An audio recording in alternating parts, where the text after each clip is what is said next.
স্বাধীনতা আনছেন আপনারা? তাই তো কিসের স্বাধীনতা? বলেন তো, দ্বিতীয় স্বাধীনতা আনছেন কিসের স্বাধীনতা? স্বাধীন দেশ কয়বার হয়? সিন্ডিকেট ভাঙবে না, সিন্ডিকেট বাপে ভাঙবে। ফাজলামি। কিন্তু সেটা কতক্ষণ কন্ট্রোলে রাখবে এইভাবে? কন্ট্রোল, এটা তো প্রশাসন পারে না কেন? সরকার পারে না কেন? কিসের সরকার বসাইছেন আপনারা? কিসের স্বাধীনতা আনছেন আপনারা? তাই তো কিসের স্বাধীনতা? বলেন তো, দ্বিতীয় স্বাধীনতা আনছেন কিসের স্বাধীনতা? স্বাধীন দেশ কয়বার হয়? কিসের স্বাধীনতা? স্বাধীন তো একবারই হয়েছে ৭১ সালে। সেই স্বাধীনতা ২৪-এ আবার কিসের স্বাধীনতা? যদি দেশ যদি দ্বিতীয়বার স্বাধীন হয়, তাহলে আমরা জিম্মি কেন? কেন আছে আমরা জিম্মি? সবার কাছে কেন জিম্মি? আজ পুলিশ প্রশাসন কেন জিম্মি? সেনা প্রধান কেন জিম্মি? রাষ্ট্রপ্রধান কেন জিম্মি? বন্যার সাধারণ নাগরিক কেন জিম্মি? কিসের কারণের জন্য? কিসের দেশ আপনারা চালান? কি দেশ চালান?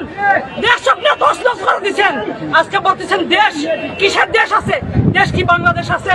শুধু বাংলাদেশটা নাম আছে, আর সবকিছু শেষ করে দিচ্ছেন আপনারা।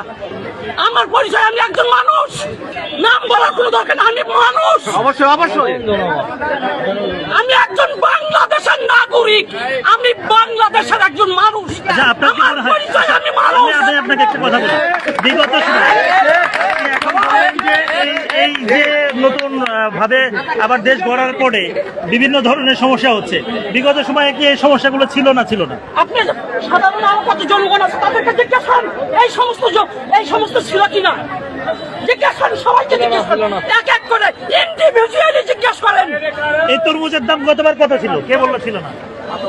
আপনি ইন্ডিভিজুয়ালি জিজ্ঞেস করেন। 55 টাকা হইলো, তাহলে সমস্যা বাড়ছে না কমছে? এটাই হচ্ছে ফলনের উপরে কম বেশি লাগে।